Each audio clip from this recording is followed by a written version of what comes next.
Hello, welcome to the editorial course. चलिए शुरुआत करते हैं आज के एडिटोरियल का। 17 जून 2021 का एडिटोरियल एनालिसिस ग्रामर, स्ट्रक्चर और न्यू इंग्लिश वर्ड्स के बेसिस पे। तो शुरुआत करने से पहले बता दें कि इसका कंप्लीट बैच चल रहा है माई एग्ज़ाम स्टडी ऐप पर, जहां जाके आप इसको ज्वाइन कर सकते हैं, जिसमें 2 एडिटोरियल कंप्लीट एनालिसिस, उनका वोकेबलरी वीडियो और दोनों में से एक पर बेस्ड एक्सरसाइज और उसका वीडियो सॉल्यूशन मिलेगा। ये सारी चीज़ें लाइव क्लास में भी है और रिकॉर्डेड क्लास में भी। और फ़ी है ओनली 99 रुपीज़ पर मंथ। सभी एग्ज़ाम्स के लिए बहुत इंपॉर्टेंट है, एसबीआई के लिए, आईबीपीएस के लिए, एसएससी के लिए, एनडीए और सीडीएस के लिए। तो बिना समय गंवाए इसको ज्वाइन कर लीजिए फटाफट। और इस क्लास में, इस वीडियो क्लास में आप शुरू से अंत तक पूरा बने रहिएगा, क्योंकि बहुत सारी अच्छी चीज़ें आप सीखने वाले हैं जो आपके एग्ज़ाम के लिए बहुत ही ज़्यादा इम्पॉर्टेंट है। तो चलिए।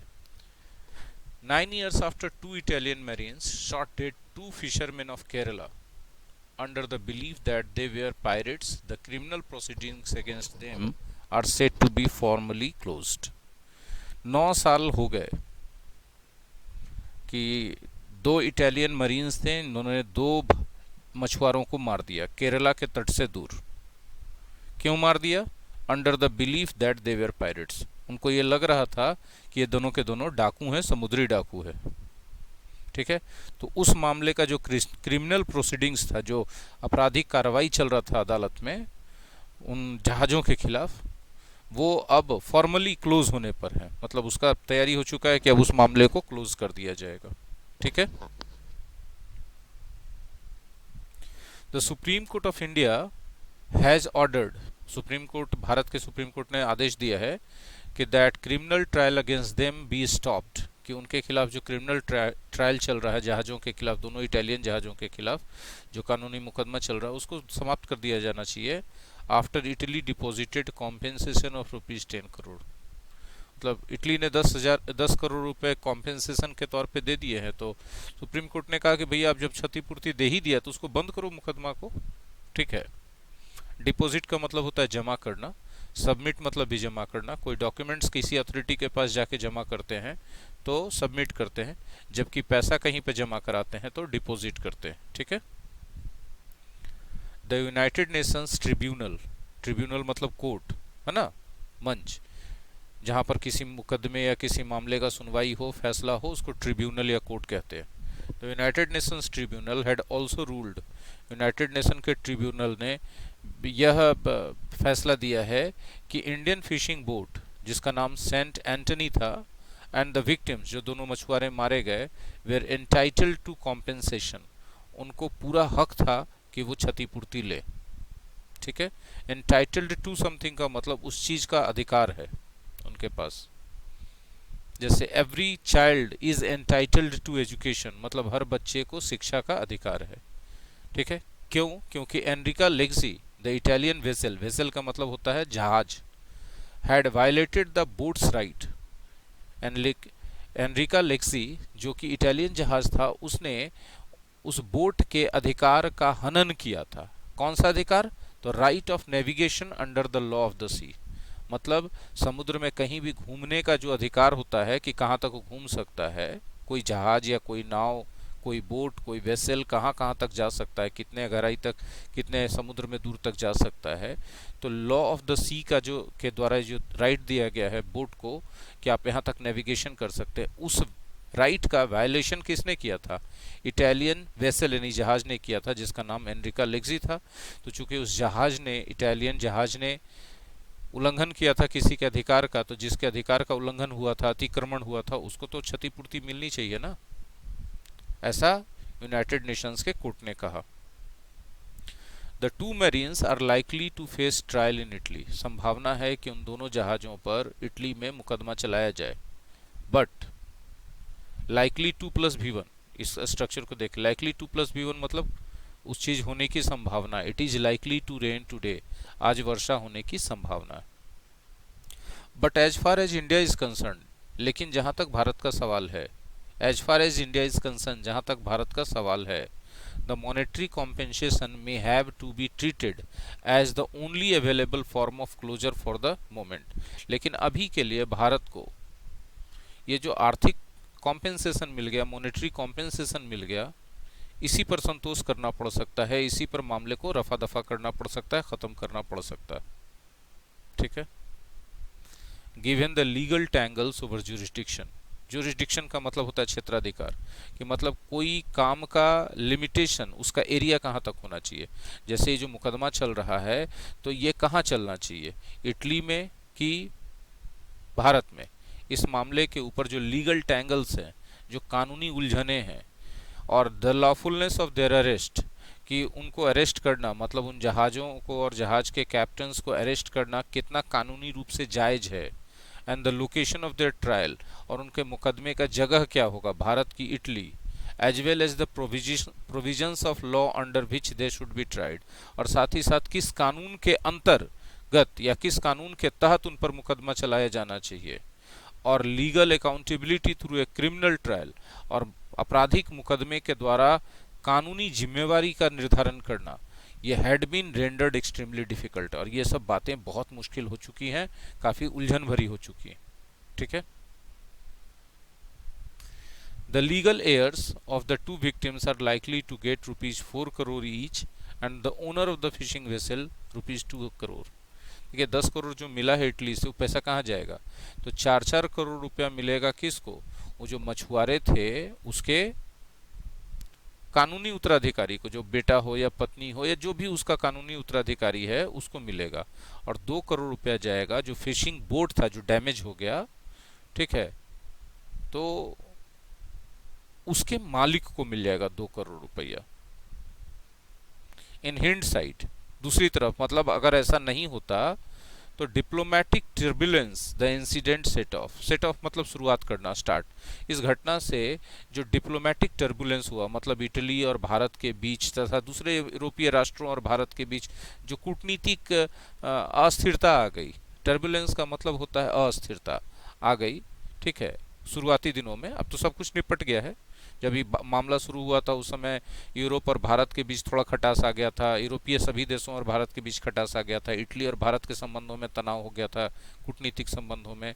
शुरुआत में ये हुआ, nationalist patience the killings raised, ये जो हत्याएं हुई, 2 मछुआरों की गोली मार दिया गया, इसके कारण जो है राष्ट्रवादी पैशन सबका जाग गया कि हमारे देश के मछुआरों को मार दिया है। And much of the delay in resolving the issue, और इस मामले को सॉल्व करने में जो समय लगा बहुत ज़्यादा, could all have been avoided, इन सब चीज़ों से बचा जा सकता था, इन सब चीज़ों को टाला जा सकता था। कैसे टाला जा सकता था, तो जो कार्रवाई हुई उसको और सटीक और अच्छे एक्सपर्ट तरीके से करना चाहिए था। खैर, a possible way out was, इस सब से निकटने का जो संभावित तरीका था, रास्ता था, to have agreed to Italy's offer of compensation, वो रास्ता ये था कि सहमत हो जाना चाहिए था इटली का जो ऑफर दिया गया था, प्रस्ताव दिया गया था कॉम्पेंसेशन का, और ये कहा गया था कि भाई ट्रायल उसके ज्यूरिसडिक्शन में होना चाहिए, मतलब इटली में जाके होना चाहिए था। इस पर यदि सहमति हो जाती तो ये एक रास्ता था कि जल्दी निपटा जा सकता था इस मामले से। The very thing that came out of the UN tribunals ruling. ठीक है, और यही मामला तो निकल के आया था ना, यही बात तो निकल के आया था यूनाइटेड नेशंस के कोर्ट के फैसले में। यदि इस सब चीज को पहले ही मान लिया जाता तो इतना उलझन नहीं बढ़ता एट दैट टाइम। लेकिन उस समय हुआ क्या, क्यों नहीं माना गया, ठीक है, तो समझिए क्यों नहीं माना गया। मेनी इन इंडिया बिलीव्ड, बहुत सारे लोग भारत में ऐसे थे जो ये मान रहे थे उस समय कि it was an act of wanton killing. यदि कोई चीज़ वांटन है तो अनकंट्रोल्ड है, मनमाना ढंग से किया गया है। ठीक है, तो ये जो है मनमाने ढंग से हत्या कर दिया गया, मतलब उन लोगों को मन में आया तो गोली चला दिया, मतलब अनरीजनेबल बिलीव है। कोई क्यों गोली चला देगा, क्या इटली और भारत के बीच कोई दुश्मनी था कि इटली के मरीन्स ने जहाज़ों पर से गोली चला करके भारत के मछुआरों को मार दिया जाएगा? ऐसा सोचते ही क्यों है यहाँ के राजनयिक, उटपटांग बातें। हम नहीं बोलते हैं कि अपने देश के लोगों की सुरक्षा नहीं होनी चाहिए, बिल्कुल ऐसा हम कैसे सोच भी सकते हैं, बिल्कुल होनी चाहिए, लेकिन जो आपका सोच है उसके पीछे कोई तार्किक आधार भी तो होना चाहिए। जो यहाँ के कुछ लोगों ने ऐसा सोचा कि ये एक वांटन किलिंग था, मतलब मनमर्जिया वाला हत्या था, इनडिसिप्लिन्ड, या कहिए कि मन को एकदम काबू से बाहर छोड़ देने वाला था कि भाई मन में आया तो गोली चला दिए। While those in Italy believe the fears of piracy were genuine, जबकि इटली में कुछ लोग का कहना था कि भाई जब इटली वाले जहाज वहां से जा रहे थे उसमें सामान लदा हुआ होगा, तो उन लोगों को यदि इस बात का डर लग रहा था कि ये लोग डाकू हैं, तो ये डर कोई नाजायज डर तो नहीं था, जेन्युइन डर था। एक बात हम बताते हैं, आपको अगर कोई बात का जेन्युइन डर था तो आप वहां पर जो सबसे नजदीकी कोस्टल जो सुरक्षा बल होंगे या समुद्री सेना होगी उससे मदद मांगनी चाहिए थी ना। पहले सूचना देना चाहिए था कि 2 बोट है, हमको लग रहा है कि वो लोग पायरेट है, आप लोग मदद के लिए आइए, नहीं तो हम लोग आत्मरक्षा के लिए कुछ करेंगे। चलिए खैर, India's efforts to assert criminal jurisdiction succeeded. भारत का जो प्रयास था कि वो अपना क्रिमिनल जुरिस्डिक्शन को असर्ट कर रहे थे कि हमारे यहाँ मुकदमा हो, वो सफल हो गया इन नेशनल कोर्ट्स, भारत के कोर्ट में। कैसे सफल हो गया? With the supreme court ruling in 2013, supreme court ने इस मामले में 2013 में फैसला दे दिया दैट प्रोसिक्यूटिंग द मरीन्स, मतलब उन जहाजों पर मुकदमा चलाना, प्रोसिक्यूट का मतलब मुकदमा चलाना, who had been brought into Indian waters from the contiguous zone, जिनको कंटिग्यूअस जोन से इंडियन वाटर्स में लाया गया था। कॉन्टिग्यूअस जोन होता है ना कि किसी भी समुद्र तट का जो बेस लाइन होता है उससे 24 नॉटिकल माइल्स के दूरी तक जितना समुद्र रहता है उसको कॉन्टिग्यूअस जोन कहते हैं। ठीक है, तो कॉन्टिग्यूअस जोन से उसको इंडियन वाटर्स में लाया गया था, मतलब भारतीय समुद्र सीमा में ले आया गया था। जहां पर यह घटना हुई, where the incident took place was solely in the union government jurisdiction, और जब उसको वहां पर आकर के घटना हुई है जो कि भारत के क्षेत्राधिकार में आता है, तो भारत के केंद्र सरकार का पूरा क्षेत्राधिकार आता है कि उन जहाजों पर मुकदमा चलाया जाए। ऐसा फैसला सुप्रीम कोर्ट, भारत के सुप्रीम कोर्ट ने 2013 ईस्वी में दिया, और इसी के साथ भारत का जीत हो गया कि भैया हम तो अब इसका मुकदमा यहीं चलाएंगे। ठीक है, however, हालांकि when the National Investigation Agency invoked a stringent anti-piracy law, Bharat की जो संस्था है NIA, उसने कठोर एंटी पायरेसी लॉ इसमें ठोक दिया। इसी मुकदमे में क्या ठोक दिया भाई? मुकदमा उस कानून का नाम था जो लगाया गया anti piracy law, the suppression of unlawful acts against safety of maritime navigation and fixed platforms on continental shelf act 2002। जब ये कानून लगा दिया गया इस मुकदमे में, उन दोनों जहाज़ों पर ये धारा भी लगा दी गई, एक्ट 2002 जो था वो लगा दिया गया, तो इटली ने इसको बड़ा कंस्टर्नेशन के साथ स्वीकार कर लिया, अनमने ढंग से। उसका मन नहीं था। यदि कंस्टर्नेशन का मतलब होता है अनविलिंगनेस, आप करना नहीं चाह रहे हो। ठीक है, आपके मन में काफ़ी डाउट है, कन्फ्यूजन है उसको लेके कि ये वाला कानून कैसे लगा दिया भाई। ठीक है, इसको ऐसे लिया गया, स्वीकार कर लिया गया नहीं, बोलिए कि इसको ऐसे लिया गया इटली में। इटली ने इसको ऐसे लिया कि भैया ये तो कोई सही बात लग नहीं रहा है, आपने जो कानून लगाया, कानून लगाने का जगह था नहीं, इटली को ऐसा लगा। European nations objected to the trial taking place under a law that provided for the death penalty. Object to something मतलब कोई चीज पर ऐतराज जताना। तो जो यूरोपीय राष्ट्र थे जितने भी, उन लोगों ने इस मुकदमे पर ही ऐतराज जता दिया कि आप ये मुकदमा किसी ऐसे कानून के तहत नहीं चला सकते हैं जिसमें मौत की सजा का प्रावधान हो, क्योंकि यूरोपियन नेशंस का मानना था कि ये आत्म सुरक्षा के लिए किया गया हत्या था। ठीक है, हत्या हुआ, नुकसान हुआ, उसके लिए कॉम्पेंसेशन देंगे, लेकिन इरादतन नुकसान पहुंचाने के लिए हत्या नहीं किया गया था। यह हत्या किया गया था आत्म सुरक्षा के लिए, आत्म सुरक्षा में होने वाले खतरे के डर से किया गया था। The provisions of the act were dropped. जब यूरोपीय राष्ट्रों ने इस बात का आपत्ति जताया कि नहीं भाई, ये प्रावधान, मौत का प्रावधान, सजा का प्रावधान, मौत के सजा का प्रावधान रहेगा तो इसमें नहीं मुकदमा चलने देंगे, तब जो है इस एक्ट में से जो है प्रोविजन, जो डेथ पेनल्टी का प्रोविजन था, उसको ड्रॉप कर दिया गया। लेकिन ये सब करते करते this led to significant delay in the prosecuting the matter. लेकिन फिर ये सब कानून में परिवर्तन करते करते जो है काफ़ी टाइम लग गया, काफ़ी डिले हो गया। ठीक है, इस मामले को प्रोसिक्यूट करने में, इस पर मुकदमा चलाने में। ये सबसे क्या निकल के आया? ए lesson is that such incidents should be dealt with a combination of legally sustainable steps। ठीक है।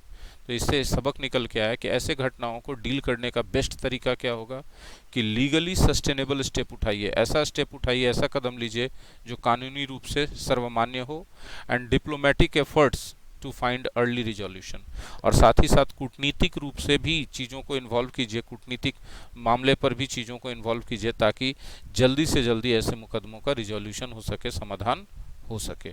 सोचिए ना, कब का मामला है, 2021 में आके निपटारा होने का बात हो रहा है, मतलब 18-20 साल के आसपास लग गया ना।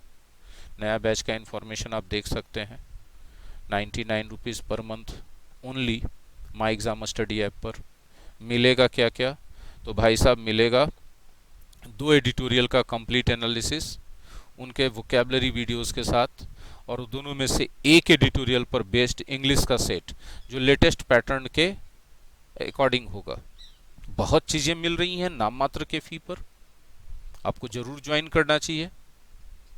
अभी लॉकडाउन का पीरियड ऐसा चल रहा है जहां आप अपने आप को तैयार कर लीजिए इंग्लिश के लिए, ताकि जैसे ही हालात सुधरे, एग्जाम शुरू हो, तो आप पूरी तरह से तैयार रहें। बाकी ये वीडियो कैसा लगा कमेंट सेक्शन में बताइए और अपना ओपिनियन जरूर दीजिए। लाइक कीजिए, शेयर कीजिए अपने दोस्तों के साथ जो इंग्लिश के लिए सिंसियर हैं। और अगर सोनीज ट्यूटोरियल क्लासेस चैनल पर आप पहली बार आए हैं तो इस चैनल को सब्सक्राइब करके बेल आइकन को हिट कर दीजिए, क्योंकि एकमात्र चैनल आपकी इंग्लिश की सभी ज़रूरतों को पूरा करने में सक्षम है। आप चैनल को विजिट कर सकते हैं अंदर जाकर। धन्यवाद।